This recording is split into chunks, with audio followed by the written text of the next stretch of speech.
சாந்தி sister, குஷி குஷியா இருக்கீங்களா? ஓம் சாந்தி brother. குஷி குஷியா இருக்கிறோம். ஓகே, சூப்பரான அவ்யக்த முரளி பார்த்துன்னு இருக்கிறோம். 22/10/1970 4வது பார்ட்டு. ஸோ நேற்று வந்து தர்மராஜர் பார்ட்டு எப்படி தப்பான எண்ணம் வந்தாலே போதும் டக்குன்னு 100 மடங்கு தண்டனை கிடைக்கும், அந்த பார்ட்டை பார்ப்பீங்க, அதனால எச்சரிக்கையா இருங்க அப்படின்னு சொல்லியிருந்தாரு. அதுக்கு என்ன பண்ணணும் அப்படிங்கிறத வந்து நாம இப்ப பார்க்கலாம். ஏன்னா பாபா எச்சரிக்கை கொடுக்கறதுக்கு காரணம் என்னன்னா, குழந்தைங்க மேல அன்பு இருக்குது இல்லையா? இப்ப அதனால தான் எச்சரிக்கை கொடுத்து இப்பயே சரி பண்ணிக்கோங்க அப்படின்னு சொல்றாரு. இப்ப இது படிங்க சிஸ்டர். இப்பொழுது மாஸ்டர் படைப்பவரின் போதையை தாரணை செய்து படைப்பின் அனைத்து கவர்ச்சியிலிருந்து தன்னை விலக்கிக் கொண்டே செல்லுங்கள். தந்தையின் எதிரில் நீங்கள் படைப்பு. ஆனால் யார் மாஸ்டர் படைப்பவர்? மாஸ்டர் ஞானம் நிறைந்தவராகி அந்த கவர்ச்சிகரமான சக்தி நிறைந்த நிலையில் நிலைத்திருக்கவில்லை என்றால் படைப்பு இன்னும் விதவிதமான வண்ணம் மற்றும் ரூபத்தை படைக்கும் என்ற அந்த நேரமும் இப்பொழுது வரப்போகிறது. எனவே முழுமையாவதற்காக நிலையில் முழுமையாக நிலைத்து விட்டீர்கள் என்றால் பிறகு எங்கும் தோல்வியாக மாட்டீர்கள். இது சூப்பரானது. ஏன்னா இது ஆரம்பத்திலே கேட்டாரு, நீங்க படைப்புன்ற போதையில இருக்கிறீங்களா, படைப்பவர்ன்ற போதையில இருக்கிறீங்களா? ஸோ படைப்பு என்ன பண்ணுன்னா, இப்ப படைப்புல இருந்து நம்மள படைப்பவரா மாத்திட்டு இருக்கிறார். அப்ப பாருங்களா, முஸ்லிம்கள் கிறிஸ்தவர்கள்லாம், குறிப்பாக முஸ்லிம்கள் வந்து படைப்பவர் ஒருவரேன்னுவாங்க. ஸோ கடவுள் ஒருத்தர் தான், ஆனா படைப்பவர் ஒருத்தர் கிடையாது. நம்மளையும் படைப்பவர் ஆக்குறார். அப்ப படைப்பவருக்கு என்ன வித்தியாசம்னா, படைப்பு ஒண்ணு சார்ந்து இருக்குதுன்னு சொல்லுவாங்க இல்லையா? அது மாதிரி சார்ந்து இருக்கிறத விட மயங்கி கிடக்குது இல்லையா? புலனின்பங்களுக்கு மயங்கி கிடக்குது. அதான் படைப்பின் போதை. படைப்பு உலகம் ஃபுல்லா என்ன பண்ணாங்க? பாட்டு கேட்கறதுல மயங்குறாங்க, தண்ணி அடிக்கிறது, அப்படி ஏதோ ஒரு மயக்கத்திலே இருக்கிறாங்க. இந்த மயக்கத்துல என்ன சொன்னீங்க? கேட்கல. அதுதான் படைப்போட போதை. இப்ப பாட்டு கேட்கறது அதுல எல்லாம் கிடக்கிறது அது அவங்களோட போதை. நம்ம படைப்பவர், நம்மளோட போதை. கரெக்ட். படைப்பவரோட போதை என்னன்னா, படைப்பவர் பாபா எப்படி எல்லாத்துல இருந்தும் விலகி இருக்காரோ அதே மாதிரி விலகி இருக்கிறது. சுகதுக்கத்திற்கு அப்பாற்பட்டு இருக்கிறேன்னு கீதையில இருக்கும், கிருஷ்ணர் சொல்ற மாதிரி. ஸோ அது வந்து சிவபாபா சொல்ற ஞானமா இருந்தாலும் அது கிருஷ்ணராக இருக்கிற பிரம்மாவுக்கும் பொருந்தும் இல்லையா? இப்ப அவரும் அதே மாதிரி தான் ஆகுறார். ஸோ அதை தான் சொல்றாரு, அந்த போதையை தாரணை பண்ணுங்க. அப்ப படைப்பவர்ன்ற போதை என்ன? படைப்புகளின் கவர்ச்சியிலிருந்து தூரமாக இருக்கிற. அப்ப அந்த படைப்புகளின் கவர்ச்சி ஒரு சுகத்தை கொடுக்குது, அற்பகால சுகம். ஆனால் தான் மயங்கி கிடக்குறாங்க. அந்த சுகத்துல இருந்து நீங்க தூரம் போயிட்டீங்கன்னா துக்கத்துல இருந்தும் தூரம் போயிடுவீங்க இல்லையா? இங்க வந்தா துக்கம் தூரம் போகுன்றாங்களே, அதுக்கு அந்த கவர்ச்சியில இருந்தும் தூரம் போகணும். அப்பதான் துக்கத்துல இருந்து தூரம் போக முடியும். பற்றுல இருந்து எல்லாத்துல இருந்தும் கடவுள் எப்படி தூரம் இருக்கிறாரோ அதே மாதிரி இருக்கணும். ஆனால்தான் பரந்தாமத்துக்கு அர்த்தமே தூரம் இருப்பவர் தான் அர்த்தம். அப்ப நம்மளோட இடமும் அதுதான் சொல்றாரு. அப்பளும் நம்மளும் தூரமா தான் இருக்கணும். சோ பாபா முன்னாடி நம்ம படைப்பு. ஆனா இப்படியே நீங்க இருக்க மாட்டீங்க. கடைசியில டைம் எப்படி வரப்போகுது அப்படின்னா, மாஸ்டர் படைப்பவராகி மாஸ்டர் ஞானம் நிறைந்தவராகி நீங்க அந்த கவர்ச்சிகரமான சக்திசாலியான ஸ்திதியில நிலைச்சு இல்லைன்னா மாட்டிக்குவீங்க. அப்ப பாருங்களா, அதாவது கவர்ச்சியிலிருந்து நீங்க விலகி இருக்கிறதுனால நீங்க கவர்ச்சிகரமா மாறிடுவீங்க. இதுதான் ஒரு பெரிய அதிசயம் இல்லையா? அந்த கவர்ச்சி, ஏன்னா எல்லாரும் கவர்ந்து இழுக்கும், கடவுள் மாதிரி நம்மளும் இழுப்போம் அந்த தூய்மையின் சக்தி. அப்படி சக்திசாலியான நிலையில நீங்க இல்லைன்னா மற்ற படைப்புகள் உங்களை பிடிச்சி இழுத்துடும்ன்ற. பல ரூபத்துல விதவிதமான வர்ணங்கள் ரூபம் உருவாக்கிக்கிட்டே இருக்கும்ன்றார். இல்ல இப்ப இன்டர்நெட் வந்தது, ஏஐ வந்தது இல்லையா? ஏதோ ஒரு பாட்டு கவிதையோ வந்தது. ஏஐ விட அழகான பெண் அப்படின்ட்டு. ஏன்னா இப்ப ஒரிஜினல் பொண்ணை விட ஏஐ இப்ப அழகாயிடுச்சு இல்லையா? அது அடுத்த ஆமா. ரூபம். பயங்கரமான ரூபம். இன்னும் என்னென்ன ரூபம் வருமோ தெரியாது. ரோபோவா வரலாம், என்ன வேணாலும் பண்ணலாம். அப்ப எதுக்கும் மயங்காம இருக்கணும், இல்லைன்னா மாட்டிக்குவீங்கன்றார். விதவிதமான வர்ணங்கள் ரூபங்களை உருவாக்கிக்கிட்டே இருக்கும் அதோட படைப்புகள். இல்லாம நம்ம கூட இருக்க அஞ்ஞானி அவங்க எல்லாமே படைப்பு தான். அவங்க வந்து நம்மள வந்து கோவப்படுத்துற மாரியோ, எரிச்சல் ஊட்டுற ம். மாரியோ ஏதாவது ஒண்ணு செய்வாங்க. அத தூண்டுற அதுவும் மாரி. நடக்கும். அது அதுவும் நடக்கும். ம். வசம் அது நம்ம அது போயிடுச்சு. நம்மளோட இது போயிட்டது. மாஸ்டர் படைப்பவர்ங்கிற தன்மை போயிடுது. போயிடுது. அது படைப்பின் வசம் போயிடுது. இதுக்கும் எனக்கும் சம்பந்தமே இல்ல. மாஸ்டர் படைப்பவர்ன்றது செம்ம பவர்ஃபுல்லான சமானன்றது இப்பதான் தெரியுது. இத வச்சு படிக்கும்பொழுது தான் தெரியுது. அப்ப அது உருவாக்கிக்கிட்டே இருக்கும். இந்த போதையில நீங்க நிலைச்சில்லன்னா, அதுல மாட்டி சிக்கி சின்னாபின்னம் ஆயிடுவீங்க. அப்படின்னு பாபா சொல்றார். அடுத்தது படிங்க சிஸ்டர். அதனால முழுமை அடையறதுக்காக எனவே முழுமை ஆவதற்காக நிலையில் முழுமையாக நிலைத்து விட்டீர்கள் என்றால் பிறகு எங்கும் ஃபெயில் ஆக மாட்டீர்கள். இப்பொழுது ம், குழந்தை பருவத்தின் தவறுகள், கவனக்குறைவின் தவறுகள், சோம்பேறித்தனத்தின் தவறுகள், பொறுப்பற்ற நிலையின் தவறுகள் ஆகியவை இன்னும் மாற்றப்படாமல் இருக்கின்றன. இந்த 4 விதமான தவறுகளையும் எப்படி சத்திய உலகத்தில் முற்றிலும் மறந்து விடுவீர்களோ அந்த மாதிரி மறந்து விடுங்கள். அப்படி சக்திசாலியான சக்தி சொரூபம், ஆயுதங்கள் ஏந்திய சொரூபம், எப்பொழுதும் எரிந்து கொண்டிருக்கும் ஜோதி சொரூபம் ஆகிய தன்னுடைய சொரூபத்தை பிரத்யக்ஷ ரூபத்தில் காண்பியுங்கள். சூப்பர். கரெக்ட்டா ஆஹ் ஜுவாலாமுகி எடுத்துட்டு வந்த உடனே அதே லைன் இங்கே வருது பாருங்க. சரி. ஆ, பாபா சொல்றாங்க, முழுமை ஆகணும் அப்படின்னா, அந்த சம்பூர்ண ஸ்திதியில நிலைச்சிருங்க. சம்பூர்ணம்னாலே முழுமைன்னு தான் அர்த்தம். ஸோ அந்த முழுமையான ஸ்திதியில முழுசா அதாவது மாஸ்டர் படைப்பவர் ஸ்திதி. அதுல முழுசா நிரந்தரமா நிலைச்சிடுங்கன்றார். பிறகு எங்கேயுமே தோல்வி அடைய மாட்டீங்க. ஸோ அப்ப அது அது வந்து திட்டத்திட்ட ஒரு இறந்த நிலை. அதான் மர்ஜிவா வாழ்க்கைன்றார். இதிலிருந்து விலகி இருக்கிறோம்னா இறந்த நிலை தானே. அதனால நீங்க நிறைய குலதெய்வங்களுடைய கதையெல்லாம் பார்த்தீங்கன்னா, அவங்க இறந்ததா காட்டுவாங்க. அந்த குலதெய்வம். அ ஆ இறந்து. ஸோ அது உண்மையிலே நடந்துச்சா? அல்லது இந்த அர்த்தமா தெரியாது. இயேசுவுமே அப்படிதான். தியாகம் இறந்ததுன்னு சொல்லுங்க சிஸ்டர். அதான் அந்த தியாகம் பண்ணதுனாலதான் அவங்க குலதெய்வமாவே மாறிடுவாங்க. அந்த கன்னி ம். தெய்வம் அப்படிம்பாங்க. அப்படியே கரெக்ட். தற்கொலை பண்ணிப்பாங்க அந்த குடும்பத்துல. அந்த மாரி. ம். சூப்பர். அதே மாரி இயேசுவுமே அப்படிதான். இல்லையா? அப்ப அங்க வந்து அதெல்லாம் பண்ணல. மர்ஜீவா வாழ்க்கை. உயிரோட இருந்துகிட்டே எல்லாத்தையும் மறக்கிறது. அதுதான் இங்க இறக்கறதோடைய அர்த்தம். அப்ப எதுவுமே உங்கள தோல்வி அடைய வைக்காது. இல்லையா? கலியுகத்துக்கும் எனக்கும் சம்மந்தமே இல்ல. அவங்க ஏதோ புரியாத பாஷை பேசுறாங்க. இல்லையா? புரியாத பாஷையில ஒருத்தங்க திட்டினா நமக்கு ஒண்ணும் ஆகாதுல்ல. அந்த மாதிரி இருக்க வேண்டியதுதான். அதனால இந்த குழந்தைத்தனமான விஷயத்தெல்லாம் விட்டுருங்கன்றார். சோம்பல், அலட்சியம் அப்படின்னா என்ன அர்த்தம்? அந்த கலியுக கவர்ச்சியில சிக்கிறது, படைப்புகளின் கவர்ச்சியில சிக்கிறது, இதெல்லாம் அலட்சியத்தினால நடக்கிற தவறுகள். இல்லையா? அது இன்னும் இருக்குது. கவனக்குறைவு.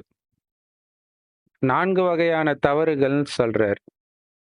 சோம்பல், அலட்சியம், கவனக்குறைவு, குழந்தை பருவத்தின் தவறுகள். இந்த 4 தவறுகள சத்தியுகத்துல சுத்தமான ஞாபகம் இருக்காதுல்ல, அந்த மாதிரி இருங்கன்றார். அங்க இயல்பாகவே நான் ஆத்மான்ற உணர்வு அங்க எவ்வளோ அழகா இருப்பாங்க. கொஞ்சம் கூட அவங்களுக்கு வந்து அந்த சரீரத்தின் பக்கமே கவனம் போகாது. ஸோ அதனால தான் அவங்களுக்கு அவ்வளோ செல்வம் கிடைக்குது, அவ்வளோ அழகா இருக்கிறாங்க, ஆரோக்கியமா இருக்கிறாங்க, எல்லாமே. வேண்டான்னும்போது அது உங்கள தேடி வரும். வேணும்னு போனீங்கன்னா அது காணாம போயிடும். இதுதான் இங்க சீக்ரெட்டே. ஆ ஸோ அதனால அந்த மாதிரி சக்திசாலியான சக்தி ஸ்வரூபத்துல நிலைச்சிருங்க. ஆயுததாரி ஸ்வரூபம். இங்க ஆயுதம்ங்கிறது ஞான ஆயுதங்கள். அதே மாதிரி சதா எரிந்து கொண்டிருக்கும் ஜோதி ஸ்வரூபத்தை வெளிப்படையான ரூபத்துல காமிங்க. மேபி கடைசியில அதே மாதிரி ஜுவாலாமுகி கோயில்ல எப்படி தொடர்ந்து அந்த ஜோதி எரிஞ்சுக்கிட்டே இருக்குதோ, அது மாதிரி நம்மளும் ஜோதி ஸ்வரூபத்திலும் தெரியறதுக்கான வாய்ப்பு இருக்கு. ஏன்னா நிறைய பேர் அது மாதிரி காட்சி கொடுத்துருக்குறாங்க இதுக்கு முன்னாடியே. ம். ஸோ அதுவும் வாய்ப்பு இருக்கு. இப்ப வள்ளலார் பக்தர் வரும்போது நம்ம அப்படி தெரிஞ்சாதானே அவங்க ஏத்துக்குவாங்க. ஸோ அது வந்து உள்ளுக்குள்ள எரியிற ஜோதி தான் வெளியில அப்படி தெரியும். அப்ப பாருங்க, எரிந்து கொண்டிருக்கும் ஜோதினா ஆத்ம உணர்வுலயே நிலைச்சிருக்கிறது. ஆத்மா பரமாத்மா ரெண்டுத்திலயும். அப்புறம் ஞான ஆயுதங்கள், சக்திகள், இதெல்லாம் நிரந்தரமாக இருக்கணும். இல்ல எப்பவுமே சூப்பர் இல்லையா? அந்த அம்மன் வந்து எல்லாம் கலந்து தானே இருக்குது. ஆயுதம் ஏந்தி இருக்கும். ஒரு கையில பாத்தீங்கன்னா அந்த நெருப்பு எரிஞ்சுக்கிட்டு இருக்கும் அந்த தீச்சட்டியில. ஆஹ் ஆஹ் பார்க்கறதுக்கே சக்திசாலியாகவும் இருக்கும். அதே நேரத்துல அன்பும் இருக்கும். ஒரு ஒரு ரெண்டும் கலந்து அங்க இருக்கும். அந்த அம்மனுடைய ஒவ்வொரு சிலையிலையும் சக்திசாலியான அன்பு கருணை. அன்பு கருணையும் இருக்கும். அதே நேரத்துல காலுக்கு கீழே அரக்கனும் இருப்பான். செம சூப்பர் அது. ஆமா. அடுத்தது படிங்க சிஸ்டர். இப்பொழுது உங்களுடைய அவரவர்களின் பக்தர்கள் குப்தமாக வேஷம் அணிந்து இருக்கும் தேவதைகள் உங்களை மீண்டும் அடைவதற்காக துடித்துக் கொண்டிருக்கிறார்கள். எப்பொழுது உங்களுடைய சம்பூர்ண மூர்த்தி பிரத்யக்ஷமாகுமோ அப்பொழுதுதான் உங்களுடைய பக்தர்கள் பிரத்யக்ஷ ரூபத்தில் தன்னுடைய இஷ்ட தேவதையை அடைய முடியும். இப்பொழுதோ அநேக விதமானவர்களாக இருக்கிறார்கள்.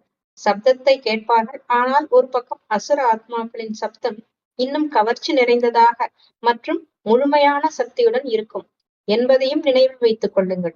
இப்பொழுது பிரத்யக்ஷ ரூபத்தில் என்ன கொண்டு வர வேண்டும் மற்றும் எதை கொண்டு வரக்கூடாது என்பது பகுத்தறிவது கூட புத்தியின் வேலையாகும்.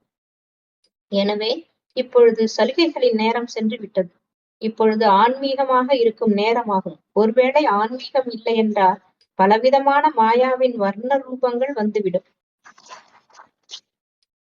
எனவே இன்று பாப்தாதா மீண்டும் அறிவிப்பு கொடுக்கிறார். எப்படி ராணுவத்தில் மார்ஷல். ஓகே சிஸ்டர், இது பயங்கரமான எச்சரிக்கை கொடுத்திருக்கிறாரு பாபா. ஏன்னா பக்தர்களுடைய ஆசையை நாம தான் நிறைவேற்றுறோம். பக்தர்களுக்கு வந்து முக்தி அடையணுன்றது மட்டும் ஆசை கிடையாது, என்னுடைய இஷ்ட தேவதையை பார்க்கணுன்றதும் ஆசை இல்லையா? அதை நீங்க தான் நிறைவேற்றணும். இப்ப நீங்க போய் நான் தான் முருகன்னா சிரிப்பாங்க உழுந்து உழுந்து. நம்ம சொந்தக்காரங்க கிட்ட சொன்னாலே சிரிப்பாங்க. டேய் போடா நீ ஒரு முருகனா, நம்ம தான் கிருஷ்ணரா இருந்தோம் அப்படின்னா எங்க அம்மா டேய் நீ எல்லாம் ஹிரண்ய கசிப்புடா, அவன் தான் தன்னையே கடவுள் சொல்லிட்டு இருந்தான் அப்படின்னுவாங்க. ஸோ அப்ப இது வாய் மூலமா சொல்றதுனால நடக்குது. சாமியார் சொன்னா ஏத்துக்குவாங்க, நம்ம சொன்னா ஏத்துக்க மாட்டாங்க.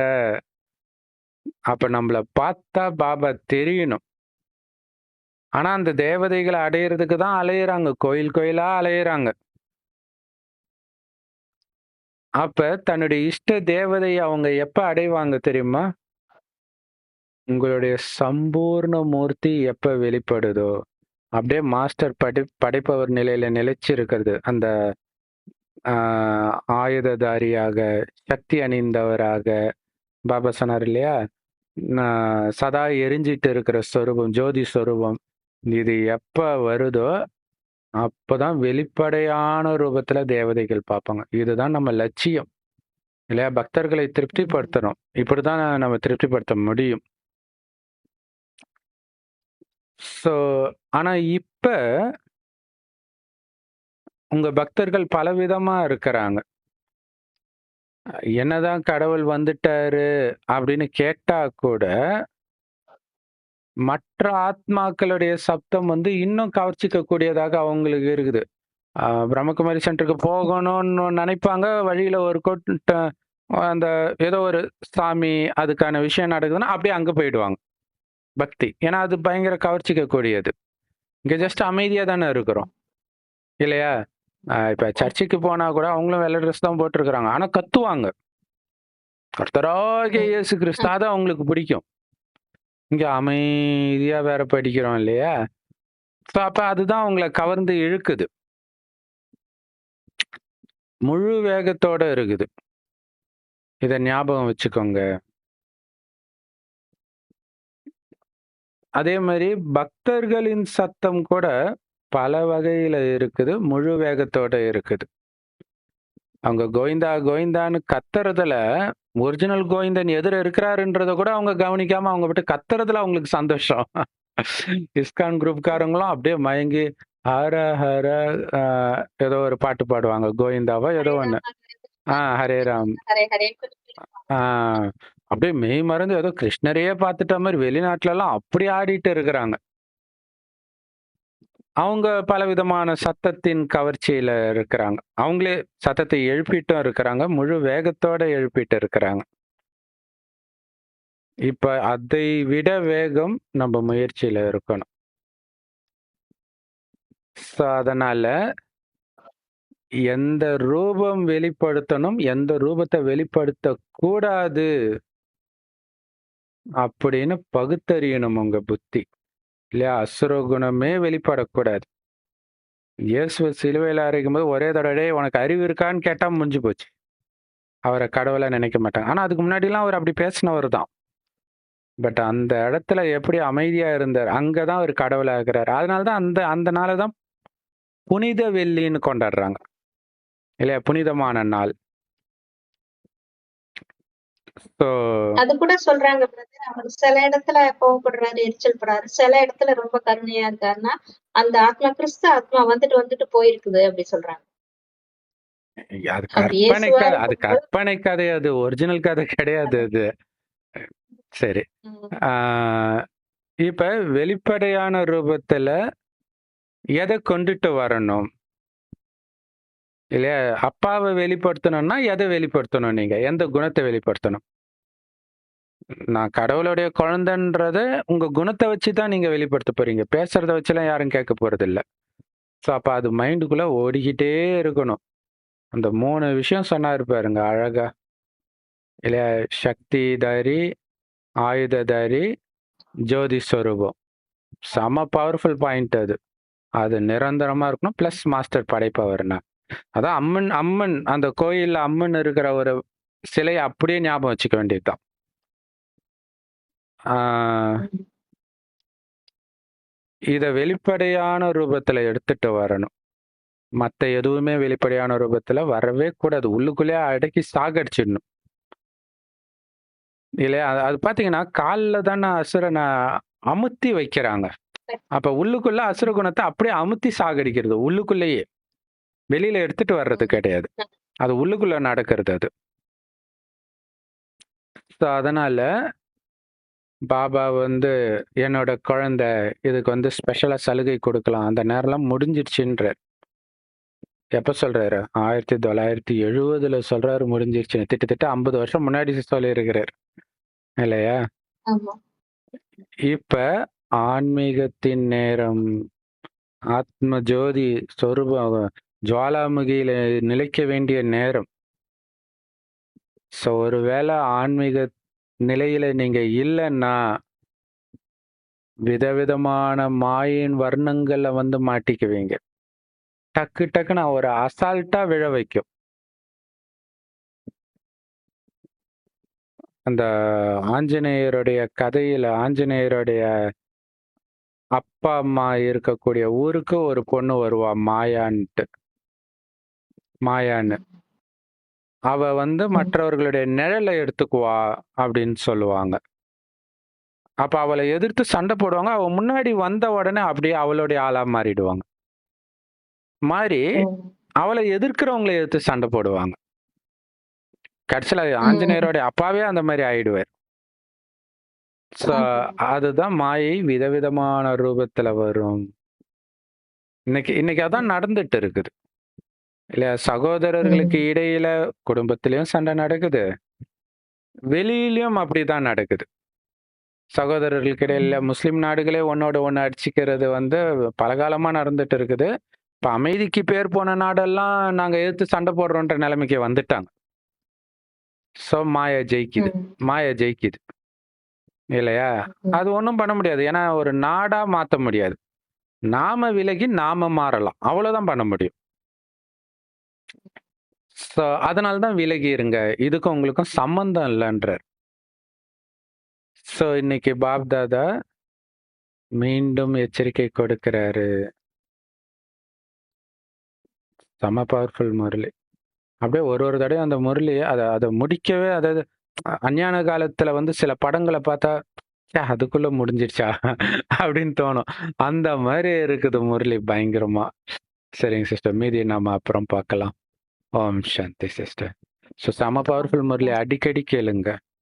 முடிஞ்ச அளவுக்கு இதுல ரொம்ப முக்கியமான பாயிண்ட்ட தான் நம்ம தலைப்பா தம்ப்நெயிலாவே வைக்கிறோம். மைண்ட்ல டக்குன்னு அதாவது முரளி ஞாபகம் இல்லன்னா கூட அந்த தம்ப்நெயில் ஞாபகம் வரும். அதுக்காக. ஸோ அவசியம் பல தடவை படிங்க, தாரணை பண்ணுங்க. அப்புறம் டைம் இல்லன்ட்டாரு. சலுகைக்கான டைம்லாம் முடிஞ்சிருச்சுன்ட்டாரு பாபா. ஓம் சாந்தி. Thank you. ஓம் சாந்தி.